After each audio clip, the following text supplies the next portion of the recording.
saya yakin dan saya kuat kalau saya akan tetap di jalan ini tuh karena saya ingat kata-kata Don Bosco sendiri, bukan karena saya SDB, tapi ya memang Don Bosco bilang begini, setiap anak yang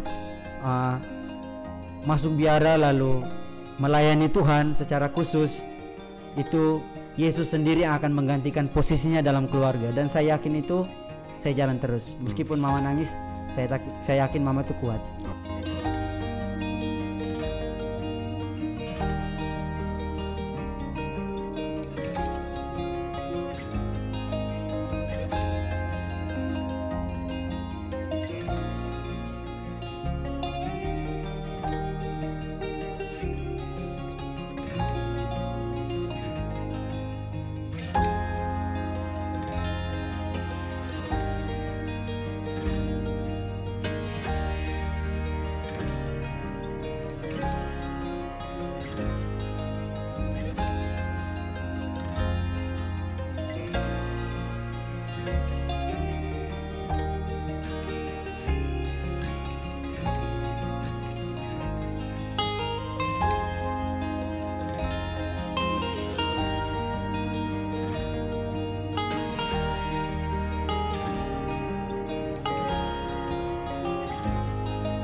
Assalamualaikum, salam sejahtera, salam semangat sehat.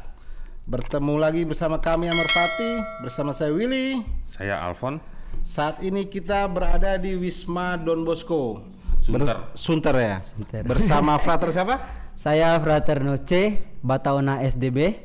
Oke, bersama Pater Noce Bataona SVD. SBD lagi. SBD lagi ntar. SDB ya, banyak yang suka keliru sih. Iya. Kadang suka kebalik-balik frater. Iya. Oke.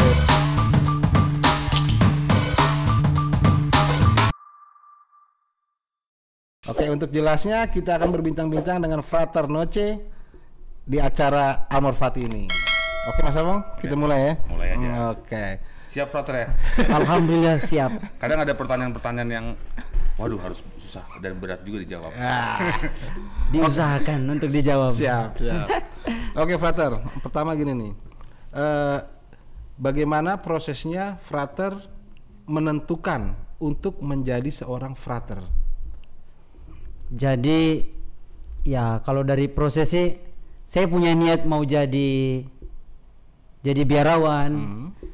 Memilih jalan ini itu sejak saya masih SMP. Jadi ya waktu SMP di kampung.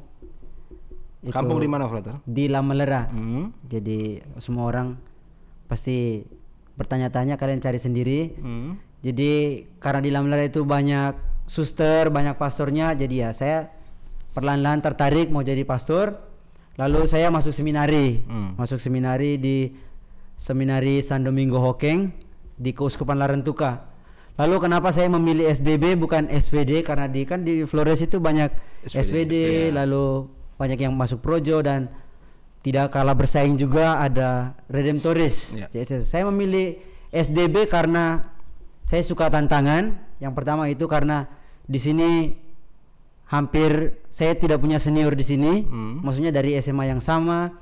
Lalu setelah membaca maksudnya karya-karya SDB itu untuk apa saja, dan setelah tahu kalau mereka selalu dengan anak-anak muda dan suka bermain anak muda, lalu ke pendidikan orang-orang muda, ya saya tertarik ke sini sih sebenarnya. Tapi bukan karena terpaksa atau dipaksa orang tua kah, siapakah, tidak ya? Dari ini emang sudah niat dari kecil ya? Oh, mantap itu. Berarti ada pengalaman nggak tuh, Frater, sampai akhirnya bahkan udah tumbuh dari SMP ya, keinginan untuk menjadi seorang Romo gitu. Apakah ada pengalaman sendiri yang akhirnya Frater itu kayak, gue mau nih jadi Romo gitu? Mungkin karena terlibat langsung di paroki, atau kan ada kadang kan kalau di daerah itu kan suka apa ya, Romonya tuh dekat ke warga gitu. Apa ngeliat dari sisi itunya atau memang dari kecil pengen? Sebenarnya ya rasa tertarik itu tumbuhnya itu perlahan-lahan. Jadi nggak langsung bikin wah saya mau nih kayak Romo ini punya mobil, punya motor gitu, nggak. Jadi saya tuh kayak perlahan-lahan, terus lama kelamaan tuh mulai kayaknya saya mau masuk ini. Dan kenapa saya bisa bertahan tuh, saya punya pengalaman waktu SMA. Jadi saya bukan anak nakal juga sih sebenarnya. Anak baik-baik. Jadi waktu saya tahun pertama di seminar itu saya nyontek. Jujur saya nyontek dan kedapatan nyontek. Jadi waktu itu sekarang Romo itu sudah almarhum. Dia bilang karena di seminar itu seleksinya kan setiap tahun nih. Jadi dia bilang kamu habis ujian ke kantor gitu toh. Jadi saya ke kantor nih. Sampai di kantor dia bilang nanti kita tunggu saja hasil akhirnya gimana. Karena kan ya tahulah di seminari kalau nyontek, bolos, merokok gitu kan pasti dikeluarkan dari seminari. Saya udah pasrah. Tapi pada suatu hari saya tuh kayak kepikiran kenapa saya nggak doa di depan Gua Maria gitu. Saya ke Gua Maria. Jadi Gua Maria itu di seminari, pokoknya ada pohon-pohon sawo gitu. Dan hari Minggu waktu itu saya hanya berdoa sekali salam Maria. Lalu setelah salam Maria itu saya bilang, kalau benar-benar Tuhan memanggil, saya akan jalan terus apapun yang terjadi. Dan alhamdulillah meskipun saya belum jadi Romo, teman-teman angkatan saya bahkan ada yang sudah ditabiskan sudah jadi Romo, saya belum. Tapi saya benar-benar merasakan bahwa Tuhan itu ada. Makanya saya bisa sampai ke titik ini. Dan saya yakin sekali bahwa saya akan lanjut terus apapun tantangan itu. Luar biasa banget ya. Ada karya Tuhan juga ya, Frater, di situ. Iya. Padahal mungkin pada saat itu ketahuan nyontek nih. Ada kemungkinan pesimis lah, ternyata Tuhan berkehendak lain. Tahun berapa tuh Frater ketika memutuskan masuk seminari itu? Jadi saya tamat SMP itu tahun 2006. Setelah itu langsung masuk seminari. Saya seminari 4 tahun. Setelah itu saya langsung masuk SDB. Ada kendala gak Frater dari keluarga, dari orang tua, atau waduh anak mau jadi Frater nih, berat orang tua untuk melepasnya, ada tantangan tersendiri, jadi setujui apa bagaimana prosesnya? Kalau dari itu saya ngerti sih. Jadi jujur waktu bahkan bukan setelah saya jadi Frater atau apa, bahkan semenjak saya memutuskan kalau saya itu mau ke jalan ini, itu sebenarnya bapak bilang oke, lanjut. Tapi mama tuh berat. Jadi sejujurnya saya tuh anak cowok sendiri, seperti di banyak tempat di Indonesia dengan budaya mereka sendiri. Biasa kan anak cowok itu ya pewaris penerus keluarga dan lain-lain. Dan memang saya anak cowok sendiri nih. Saya hanya punya adik cewek dan itu mama berat. Jadi makanya sampai hari ini kalau saya telepon ke rumah, ngomong sama ibu pasti dia tanya, "Kamu kapan pulang?" gitu. Maksudnya dia punya kerinduan besar mau saya tuh selalu ada di rumah gitu. Jadi semenjak saya di biara, kalau tiba saatnya untuk liburan atau apa, itu benar-benar momen paling menyentuh dalam hidup saya. Jadi setiap sampai di rumah tuh lihat mama matanya berkaca-kaca, kayak mau nangis gitu. Benar-benar. Tapi saya yakin dan saya kuat kalau saya akan tetap di jalan ini tuh karena saya ingat kata-kata Don Bosco sendiri, bukan karena saya SDB, tapi ya memang Don Bosco bilang begini, setiap anak yang masuk biara lalu melayani Tuhan secara khusus, itu Yesus sendiri yang akan menggantikan posisinya dalam keluarga. Dan saya yakin itu saya jalan terus. Meskipun mama nangis, saya yakin mama itu kuat. Oke, mantap. Boleh tahu gak Frater, cita-citanya mas dulu dari kecil sebenarnya apa sih? Apakah menjadi Frater? Apa ada cita-cita lain? Jadi semenjak SD itu saya memang punya cita-cita memang mau jadi romo, jadi pastor. memang udah cita-cita. Saya memang punya cita-cita itu. Hanya biasa kalau kita masih kecil kan ini, biasa ada cita-cita ya, betul ada pilihan pertama, kedua, biasa mau jadi dokter, guru, jadi dokter, gitu. Itu kan formalitas. Tapi emang mau jadi itu. Lalu apa namanya? Saya mau ngomong apa? Memang cita-citanya mau jadi itu. Hanya waktu yang tadi saya bilang saya nyontek, itu saya sempat ini berpikir untuk ke jalan lain. Jadi waktu itu saya bilang kalau memang Tuhan memanggil saya akan terus. Tapi kalau saya keluar, saya akan ke sekolah STM. Lalu saya akan kuliah arsitek karena di daerah-daerah itu butuh pembangunan dan saya mau melayani dengan cara saya sendiri. Sempat punya niat gitu sih, tapi ya keren. Alhamdulillah saya lanjut terus. Mantap. Tapi saya tertarik dengan pengalaman frater dengan orang tua, khususnya mama ya. Mama, ya. Karena kan mungkin sampai saat ini mama masih ngarepin kerinduan namanya seorang anak. Bener yang frater bilang, anak laki nih gitu, penerus keluarga. Itu di dalam diri frater sendiri kadang gitu suka dilema nggak gitu? Dalam arti pengen terus nih, tapi dengan membayangkan kondisi mama seperti itu yang berkaca-kaca, itu pernah ada kayak gejolak di dalam diri sendiri. Itu cara mengatasinya itu bagaimana? Karena kalau saya sebagai anak ketika dihadapkan dengan seorang ibu ya, khusus saya, pasti akan dilemanya tuh akan cukup lumayan besar gitu, dan itu akan susah juga. Itu cara mengatasinya gimana tuh, frater? Untuk menjawab pertanyaan ini sebenarnya susah, tapi saya berusaha. Jadi pertama-tama itu sebenarnya saya harus sadar dulu kenapa saya mau ada di sini, karena pilihan saya sendiri. Jadi kayak tadi saya bilang, benar-benar saya percaya kalau Yesus itu ada dalam keluarga saya, menggantikan posisi saya.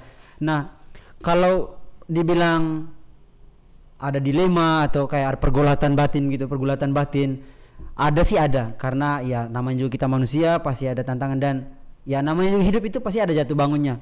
Nah, karena saya sadar itu, ya saya menganggap itu wajar. Jadi ya kita kan nggak bisa kayak hidup itu menanjak terus gini ya, pasti ada jatuh bangunnya, dan saya melihat itu sebagai suatu hal yang wajar. Dan paling kalau saya misalnya mengalami kesulitan, pergulatan batin, paling saya sharing ke teman atau ke pastor rektor saya ini lagi ini. Lalu biasanya saya diusulkan untuk ya paling berdoa atau apa. Dan ya karena kehidupan dalam komunitas itu, kita hidup sama-sama, dan kita itu selalu diingatkan kalau nggak hanya kita sendiri yang seperti itu, semua orang yang jadi romo, jadi suster kan gitu semua. Jadi jangan pernah takut gitu. Jadi ya saya bilang, kalau orang lain bisa, kenapa saya nggak bisa ya? Kita sama-sama makan nasi. Iya, betul. Mantap. Mantap berarti ya. Oke, gini, sekarang frater. Sekarang kita masuk ke SDB nih. SDB kan ya? Iya, SDB. Bukan BSD ya? Bukan. BSD tetangga. Kenapa frater memilih SDB?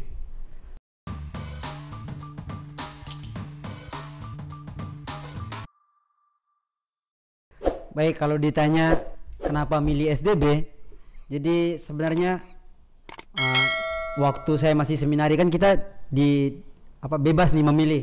Kamu mau masuk biara mana? Nggak kayak ada beberapa seminari, saya nggak sebut nama tempatnya, itu dibatasi hanya ini hanya 3 pilihan nih, projo, kongregasi ini.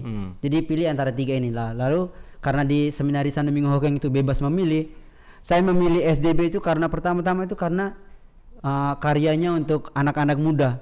Jadi saya merasa kayak, ya sekarang kan ini kerennya kalau kita bergaul dengan anak-anak muda, milenial. Dan setelah saya masuk tuh saya menyadari memang benar. Jadi nggak satupun SDB di dunia ini yang meskipun dia tua tapi sifatnya juga tua, dia selalu berjiwa muda. Jadi dimanapun komunitas SDB itu, kalau misalnya sore-sore ada olahraga gitu, itu SDB itu mau yang paling muda sampai yang paling tua pasti main bola sama anak-anak. Jadi kita benar-benar dekat dengan anak muda, dan saya suka itu. Kenapa saya mau dengan anak muda? Saya dulu masih kecil tuh suka dipukul bapak. Dan alasannya tuh bapak nggak mau kalau saya bergaul dengan anak-anak yang nggak sekolah. Jadi bapak nggak mau. Itu dia nggak sekolah tuh, kamu jangan bergaul dengan dia begini. Dan setelah saya masuk, saya menyadari justru Tuhan memanggil saya itu lewat itu. Jadi kan SDB itu kita berkarya di pendidikan anak-anak muda, khususnya mereka itu yang nggak sekolah. Jadi kita kumpulkan mereka, kita kasih kayak pendidikan teknik, pendidikan dasar supaya gampang mereka untuk mencari kerja dan lain-lain. Jadi kenapa saya pilih SDB singkatnya? Ya supaya saya bisa dekat dengan anak-anak muda, lebih hidup gitu. Berjiwa muda terus. Berjiwa muda, apalagi setiap hari kita olahraga. Jadi kalau misalnya kongregasi lain mereka punya kayak, misalnya mereka promosi nih, ini saya ini. Kalau kalian pilih kongregasi kami tuh kita ada begini. Saya milih SDB tuh ya mungkin kalau misalnya mau dipromosi ya kayak orang dari biar lain nih. Kita tuh sebenarnya kita emang nggak merokok. SDB tuh nggak merokok. Jadi nggak ada rokok di SDB. Tapi kita minum. Jadi kalau misalnya mau menyombongkan diri kita minum. SDB itu minum. Kita minum lalu apa yang paling disukai oleh anak-anak SMA, anak-anak seminari sebelum masukkan, mereka suka olahraga tuh.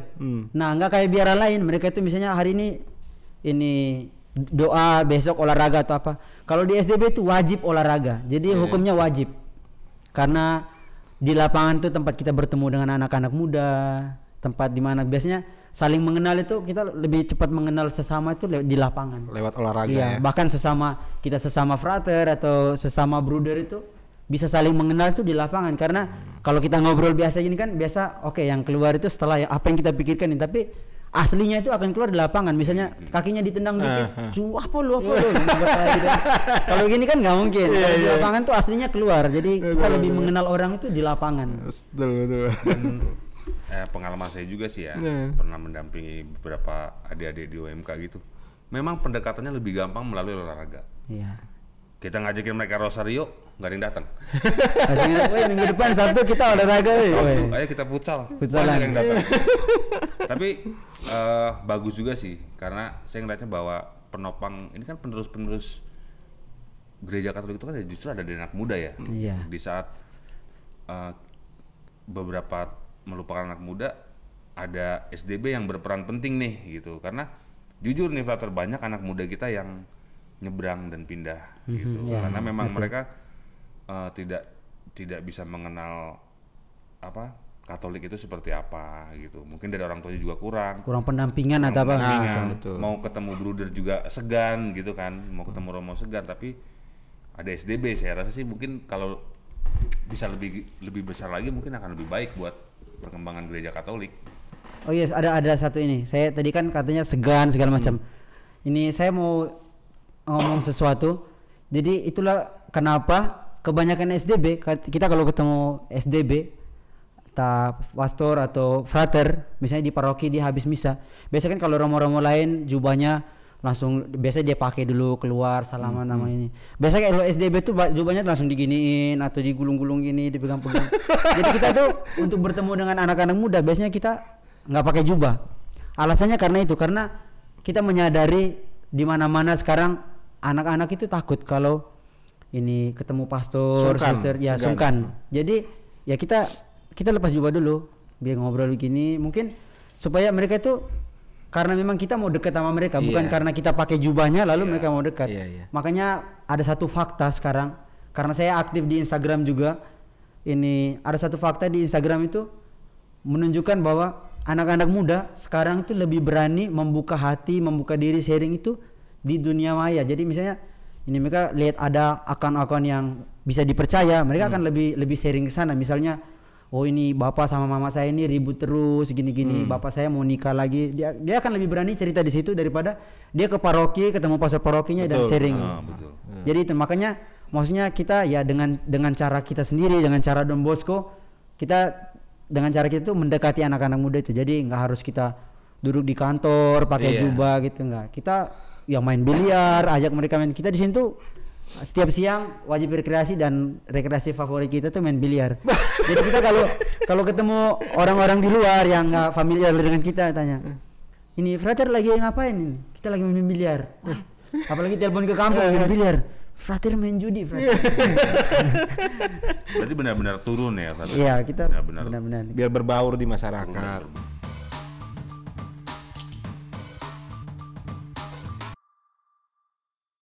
Oke, Frater. Sekarang suka dukanya nih menjadi seorang frater. khususnya frater sekarang di SDB. Suka dukanya apa? Kalau dari suka duka kan yang ditanya saya versi saya ya. Karena kan setiap orang punya suka dukanya sendiri. Kalau dari saya seperti yang saya sudah bilang tadi ya, paling saya kalau duduk sendiri nggak ada kerjaan itu ya tantangan saya paling pikirannya itu ke rumah. Biasa kan adik saya udah nikah nih, udah nikah dan di rumah itu tinggal bapak dengan mama. Jadi saya selalu membayangkan kalau bapak saya sakit, terus mama saya gini atau mama saya sakit, siapa yang mengurus mereka? Paling gitu. Selebihnya suka semua. Iya, selebihnya suka semua. Ada sih duka, kadang ribut sama bukan ribut yang berkelahi ini, maksudnya kalau ada beda pendapat dengan pastor atau dengan brother atau dengan frater, tapi kan biasa. Bukan hanya kita dibiara orang hidup dalam berkeluarga aja yang begitu, tapi ya sekarang kembali ke diri kita, bagaimana kita mau menyadari itu, lalu bagaimana kita mengatasinya. Jadi sebenarnya lebih banyak suka dukanya sama sih 50-50 ya. Hanya tergantung pribadi. Saya lebih melihat ke positive thinking aja, ambil yang hikmahnya, karena kalau mau yang suka semua juga nggak mungkin. Dukanya ya emang harus begitu, kita nggak mungkin mulus-mulus semua. Betul. Jadi mungkin lebih bobot berat itu lebih memikirin ke orang tua ya. Iya, saya sih ke situ.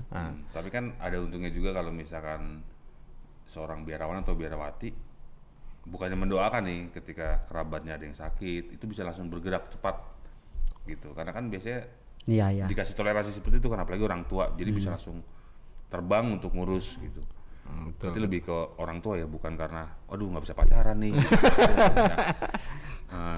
Dekat sama si itu. Kalau soal itu saya ini kalau mau dibilang ganteng sih nggak ganteng. Jadi saya punya banyak teman. Saya punya banyak teman, nggak hanya teman laki-laki, teman cewek juga banyak, bahkan nggak hanya seiman, yang beda iman juga banyak, dan ya saya biasa aja. Bahkan meskipun ada yang bukan seiman, pernah tuh sampai bilang gini, saya tunggu kamu keluar dari biara terus kita nikah aja. Saya bilang nggak mempan, saya bilang. Karena memang tujuan awalnya memang udah diniatin dari awal. Dan itu udah dimantapkan. Dan itu ya waktu itu saya sempat kita di sini tuh menyebutnya krisis panggilan. Jadi benar-benar karena dia datang ke sini, dia datang ke biara segini dan rutin dia datangnya. Weekend tuh datang. Orang ini ngapain datang? Ternyata emang dia naksir berat. Yang nonton pasti iri. Karena frater, romo atau brother kadang karismanya tuh beda kalau dilihat. Iya. Gitu. Tapi ketika udah nggak jadi, itu akan berbalik. Iya. 180 derajat karismanya gitu. Itu sih sepenglihatan saya gitu ya. Emang banyak terjadi sih gitu ya. Oke, frater. Punya pengalaman menarik gak selama menjadi seorang frater? Dari awal masuk mungkin sampai sekarang. Oke, boleh dari awal masuk atau sampai sekarang. Pengalaman menarik ya. Pengalaman yang menarik. Jangan yang sedih-sedih. Nah. Kalau pengalaman yang menarik itu ya banyak sih. Jadi salah satu aja. Salah satunya saya pilih ya, susah karena menarik semua juga. Atau yang ini pengalaman justru malah makin menguatkan. Oke, pengalaman yang justru malah menguatkan. Jadi saya ini tahun 2017 itu saya selesai skripsi. Lalu saya ditugaskan, kita buka satu sekolah baru di Sumba, NTT. Karena sekarang banyak bule ke sana, jadi ya tempat itu terkenal. Nah, di sana kita punya satu sekolah baru, dan syukur sekolah itu menjadi salah satu sekolah favorit sekarang. Dan baru 3-4 angkatan sekarang.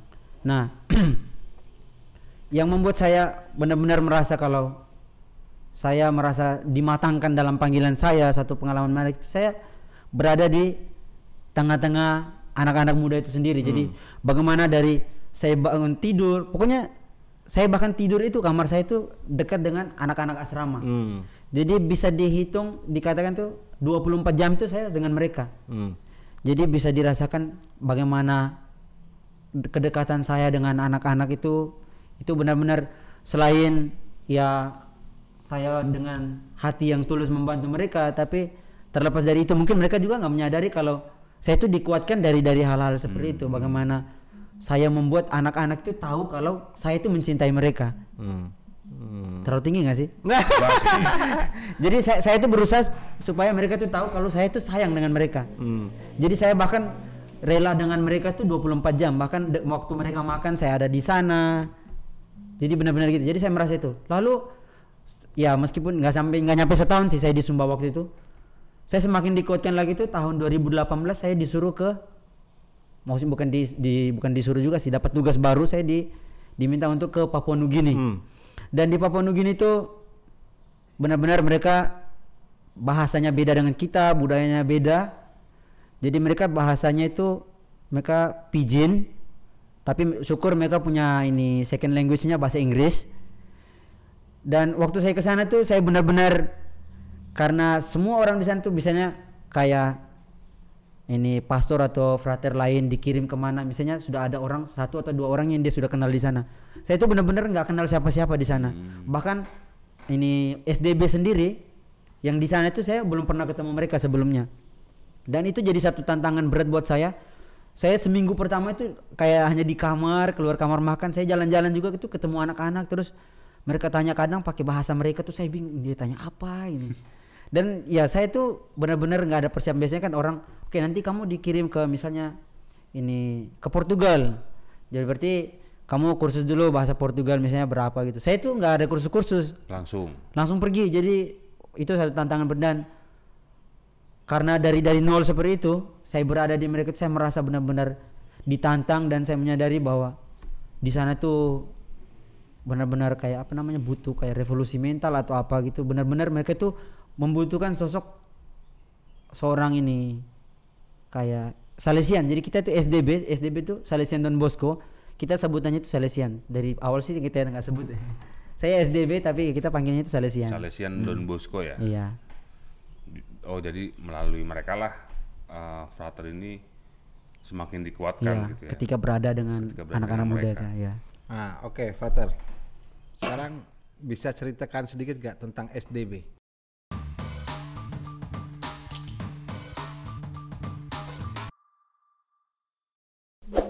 Jadi kalau ditanya tentang SDB, jadi sebenarnya SDB itu singkatan dari Salesian Don Bosco. Kenapa Salesian Don Bosco? Pertama, Don Bosco karena Don Bosco sendiri yang mendirikan kongregasi ini. Lalu Salesian itu diambil dari Santo Franciscus de Sales. Jadi semangatnya Santo Franciscus tuh kita ambil. Jadi semangatnya kita dalam kongregasi ini. Makanya kita itu di seluruh dunia disebutnya Salesian. Jadi mana-mana kalau bilang Salesian ya berarti dia Salesian Don Bosco. Jadi kalau misalnya OFM berarti Fransiskan gitu. Kita Salesian. Oke. Nah, jadi SDB sendiri itu didirikan oleh Don Bosco. Awal didirikan itu waktu pesta Bunda Maria awal Desember itu, di mana Don Bosco bertemu dengan satu anak. Jadi anak ini dia curi roti di sakristi. Lalu dipukul koster, dipukul pakai sapu. Lalu Don Bosco bilang jangan biarin. Lalu Don Bosco kasih. Don Bosco bilang besok kamu datang lagi saya kasih roti lagi. Lalu besoknya dia datang, Don Bosco ajar dia Salam Maria. Lalu setelah itu Don Bosco bilang besok kamu datang lagi tapi bawa teman kamu. Awal-awal situ lalu dia datang dan makin banyak. Akhirnya Don Bosco mengumpulkan semua anak-anak muda di Italia waktu itu. Karena waktu itu revolusi industri, jadi banyak anak-anak dari pedesaan, dari kampung-kampung itu datang untuk bekerja. Kayak bersihin ini cerobong asap dan lain-lain gitu. Nah, jadi banyak anak-anak tuh yang nganggur, bahkan curi. Banyak sih kasus pencurian, pembunuhan, sampai banyak anak-anak tuh di penjara, sampai bahkan ada penjara khusus untuk anak-anak. Nah, Don Bosco tuh mengumpulkan semua. Setelah mengumpulkan, ya dia menyebut itu sebagai oratori. Jadi oratori itu sebagai paroki, sebagai lapangan bermain dan sebagai rumah untuk anak-anak itu. Jadi anak-anak tinggal situ dia menyebutnya itu oratori. Nah, dia mengumpulkan itu lama kelamaan karena berkembang akhirnya jadi satu kongregasi. Dan faktanya sih jadi Don Bosco itu Salesian Don Bosco itu kita berkarya untuk anak-anak muda. Kenapa ya dari dasarnya itu Don Bosco sendiri sudah itu karena terlepas dari itu waktu Don Bosco berumur 9 tahun dia sudah punya mimpi, dia ketemu ada serigala dengan domba berkelahi itu, lalu dia memisahkan mereka, dia pakai kekerasan, tapi lalu ada Bunda Maria muncul, Dia bilang bukan dengan kekerasan tapi dengan kelembutan hati kamu akan memenangi. Lalu yang serigala itu berubah jadi domba semua. Jadi itu awal dasarnya sampai ya bahkan dalam perjalanan waktu itu akhirnya Don Bosco dekat dengan anak-anak muda, dia mendirikan kongregasi, makanya sampai hari ini tuh kita karya, kalau bilang SDB itu karyanya untuk apa sih? Jadi kita itu khusus untuk ini anak-anak muda, ke pendidikan anak muda terutama mereka yang miskin dan berkekurangan itu. Jadi kita lebih banyak membantu mereka. Nah, kalau pendiriannya sih ya didirikan kongregasi itu kita tergolong salah satu kongregasi yang muda karena beberapa tahun lalu itu 2015 itu kita merayakan 200 tahun Don Bosco. Itu menunjukkan kalau kita itu baru, jadi tidak kayak biara-biara lain yang sudah ribuan tahun yang lalu didirikan.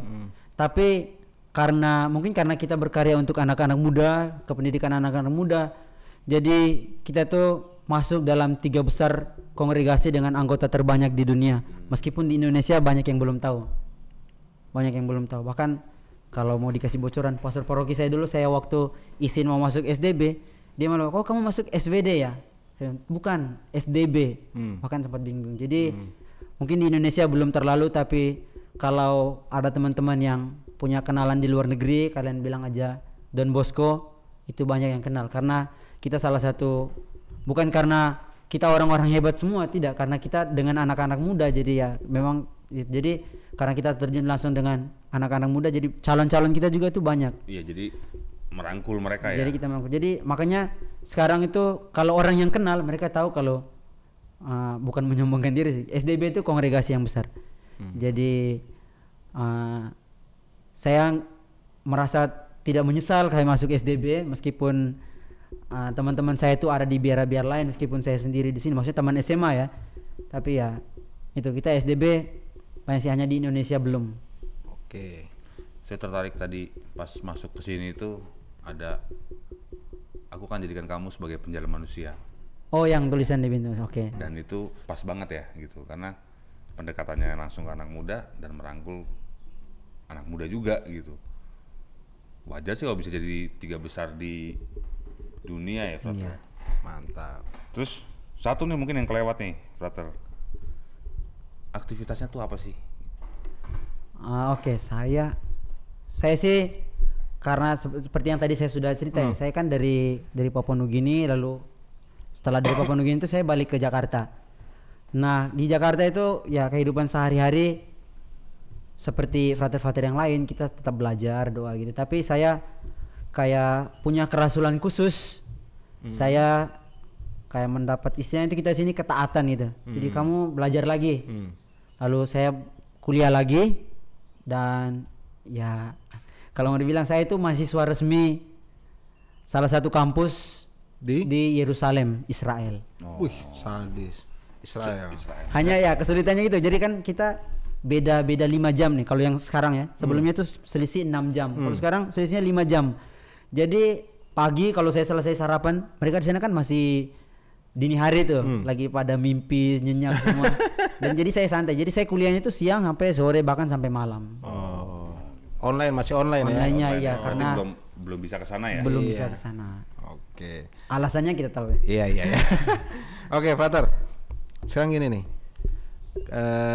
Ketika anak-anak muda kita nih mau masuk SDB, atau mau cari tahu lah, atau mau cari SDB. tahu tentang SDB, itu bisa cari di mana? Paling gampang sih, karena sekarang anak-anak muda itu banyak di Instagram atau di Facebook. Mungkin kalau untuk lebih mudahnya kalian bisa kunjungi Instagram kami, bisa dipromosi sini. Bisa boleh langsung. Jadi namanya Insta Bosco ID. Insta Bosco Ya, ID. itu Nanti kita tulis di sini ya. kalau nggak di deskripsi juga Iya. nggak apa-apa. Jadi itu Instagram kita. Lalu kalau mau di Facebook sih ada Facebooknya Salesian Don Bosco Indonesia. Nanti di sana bisa di inbox atau di DM, nanti akan kita balas juga. Atau kalau misalnya mau lebih dekat lagi, bisa datang langsung ke Wisma Salesian Don Bosco, Jalan Mandor Iren nomor 5 Sunterjaya, Jakarta Utara. Oke. Kalau mau lengkap jadi nanti bisa di Oke. deskripsi lagi. Bisa. Itu alamat kita. Jadi ada di daerah Sunter, di Paroki Santo Yohanes Bosco Danau Sunter. Jadi sekitar situ kita ada. Oke. Jatuhnya di belakang Astra ya? Persisnya di belakang Astra Honda Motor. Jadi dekat sini ada 2 kongregasi. Maksudnya satu untuk yang kayak untuk jadi pastor, bruder gitu. Satunya ada suster FMA. Oh. Jadi suster FMA ini kalau mau dikasih bocoran ya, atau mungkin pernah dengar mereka itu kongregasi terbesar di dunia, suster dengan anggota paling banyak dan bahkan urutan dengan yang keduanya itu jauh sekali. Jadi mereka FMA. Nah FMA juga didirikan oleh Don Bosco. Sekedar informasi. Oh iya. Ada di sini juga, dekat sini. Ada di tetangga kita di Paroki Danau Sunter. Gitu. Oke. Jadi Sebelumnya sabar, saya menambahkan, maaf ya. Oh iya, siap. Karena tadi ini saya bilang kalau misalnya kalian mau mengenal lebih dekat lagi bisa datang ke Wisma Don Bosco Sunter. Tapi kalau yang teman-teman jauh kan nggak mungkin ya di sini ya. Oke. Websitenya? Websitenya ini www.sdb.id .org. Atau lebih mudahnya tuh kalau misalnya kalau kalian berada di daerah Tangerang dan sekitarnya, kalian bisa ke daerah Tiga Raksa, di sana ada BLK Don Bosco. Itu kita juga, Salesian Don Bosco juga. Atau kalian berada di Koskopan Purwokerto, kalian bisa ke SMP Bakti Mulia. SMP Bakti Mulia, di sana kita juga SDB. Atau misalnya kalau kalian berada di daerah Surabaya bisa ke Paroki Tanjung Perak atau Sekolah Santo Mikael Tanjung Perak, itu SDB juga. Atau kalau misalnya kalian berada di daerah Blitar, kalian bisa ke SMK Santo Yusuf Blitar, itu SDB juga. Atau misalnya kalian berada di daerah NTT, daerah Sumba, kalian bisa ke SMK Don Bosco Sumba. Ke Labuan Bajo juga ada sih, tapi nanti aja. Oke. Kalian masuk aja supaya kita ke Labuan Bajo sekalian jalan-jalan. mantap. Jadi sedikit gambaran buat teman-teman nih bahwa di sini tuh welcome banget. Jadi gerbangnya itu terbuka setiap hari. Kalau nggak pandemi ya. Iya. Jadi banyak warga sekitar ini main lapangan di sini dan mereka tuh frater-fraternya tuh ikut terjun langsung gitu. Jadi Bergabung. nggak usah khawatir kalau mau kesini, bisa ketemu dengan frater Noce, mau diajakin curhat juga kayaknya bisa. Gitu. Jadi yang sekitaran Jakarta kalau mau ngobrol-ngobrol ya bisa coba datang langsung aja gitu. Gitu. Oke, terakhir nih frater nih. Terakhir nih. Pesan-pesan buat anak muda kita sekarang. Kayaknya pas nih karena Karena lingkupnya kan anak muda. Okay. Pesan-pesan kita buat anak muda supaya bisa tertarik atau bisa terpanggil gitu loh. Jadi lebih ke supaya terpanggil ya. Terpanggil dan atau minimal dia bertahan di jalannya. Oke. Sebenarnya saya nggak mempersiapkan untuk menjawab ini, tapi saya akan berusaha. Jadi misalnya saya tuh sebenarnya nggak punya pesan untuk teman-teman orang muda Katolik dimanapun Anda berada, baik yang nonton ini. Pesan saya sih satu, kalau kalian benar-benar merasa terpanggil untuk misalnya jadi pastor atau jadi bruder, kalian silakan jalan aja. Tapi ingat, jangan sampai kalian tuh terjebak karena misalnya keinginan orang tua atau misalnya karena diputusin pacar lalu sebagai pelarian. Itu kan nanti kelak akan mempersulit diri kalian sendiri. Betul. Jadi karena panggilan itu banyak, kalian lihat pastor, frater atau bruder itu wajahnya itu ceria aja, bahagia terus, tapi kan kita nggak tahu dia lagi punya beban apa. Tapi kan mereka akan berusaha untuk menunjukkan yang positifnya ke kalian gitu. Jadi kalau kalian mau masuk ya harus benar-benar lahir dari hati, karena entah kalian mau nikah atau mau jadi pastor sama-sama punya suka, sama-sama punya dukanya. Betul. Nah, kalau kalian misalnya anak tunggal kayak saya tadi, jangan takut. Don Bosco bilang Yesus sendiri akan menggantikan posisi kalian dalam keluarga. Betul. Mantap. Pesannya itu tadi merangkup juga buat orang tua tuh kayaknya. Iya. Jadi, karena sesuai pengalaman pater tadi kan. Jadi mungkin banyak orang tua yang ngerasa ada yang senang anaknya masuk seminaris jadi romo, ada juga yang ngerasa kayak kehilangan anaknya. Padahal bener tadi yang Santo Don Bosco bilang bahwa Yesus yang akan menggantikan posisinya. Posisi anaknya gitu. Kalau di sini kayaknya lebih enak teman-teman ya, karena mungkin kalau di beberapa biarawan mungkin atau biarawati yang lain ya mungkin pagi doa, kalau di sini kayaknya pagi olahraga ya. Jadi ini salah satu rahasia kegiatan kita sini, mungkin saya nggak menyebutkan semua tadi. Jadi kita itu benar-benar salah satu kongregasi, mungkin saya hanya ngomong, terserah kalian yang menentukan mau masuk apa enggak ya gitu ya. Hanya sekedar informasi buat kalian. Kita itu mungkin tergolong salah satu kongregasi, kita itu hitungannya kontemplatif aktif. Kita doa juga tapi kita aktif. Jadi misalnya doa kita itu jadi tercatat dalam ini konstitusi. Jadi setiap kongregasi itu dia punya konstitusi. Nah dalam konstitusi kita itu doa Salesian. Jadi doa kami itu singkat. Dia bilang itu tertulis itu singkat. Jadi nggak bertele-tele. Alasannya kenapa? Karena anak-anak muda tuh nggak suka doa yang panjang-panjang. Jadi makanya kemana-mana kalau misalnya ada perkumpulan nih kongregasi semua biara-biara semua ada. Oke, doa makan dipimpin oleh Salesian. Itu pasti banyak orang senang karena doanya pendek, cepet, udah makan. Iya. Jadi maksudnya itu. Jadi kita tuh doanya singkat. Jadi makanya kita di sini doanya itu hanya pagi, paling doa sebentar, meditasi sebentar, misa selesai. Lalu doa sore. Udah itu aja kita doanya. Dan yang menariknya sih buat saya, nggak tahu buat kalian, kita tuh wajib rekreasi setiap hari, wajib olahraga setiap hari. Jadi statusnya itu mirip-mirip kayak kita doa. Jadi wajib setiap hari itu wajib ada 3 hal yang wajib, mungkin lebih sih, tapi saya menyebut 3 hal yang wajib. Doa, ya doa ini termasuk misa dan lain-lain itu, rekreasi, olahraga. Jadi kalau kalian suka olahraga ya. Makanya banyak yang bilang, "Oh, SDB itu kongregasi apa sih?" Oh, Serikat Doyan Bola. Oke. Menarik juga Pong ya. Hari ini ya di Don Bosco ya. Menarik sih, nggak terasa juga sih ya. Semoga teman-teman kesini deh biar iya. Kita aja juga ngerasa kurang puas gitu. Semoga obrolan kita bisa bermanfaat ya untuk semua, buat umat, buat kemajuan SDB juga, sendiri, terus buat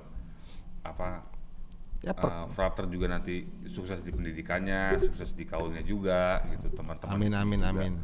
Semuanya sukses dan pelayanannya tetap pada berpegang pada itu dan Terima kasih. Amin. Terima kasih juga sudah mau bertanya-tanya, mau mengenal sedikit tentang Don Bosco. Meskipun saya sebenarnya kalau saya itu hobinya cerita, sebenarnya kalau saya mau mengikutin suara hati saya ngomong dari tadi itu nggak akan habis-habis. Iya, dari A sampai Z tuh.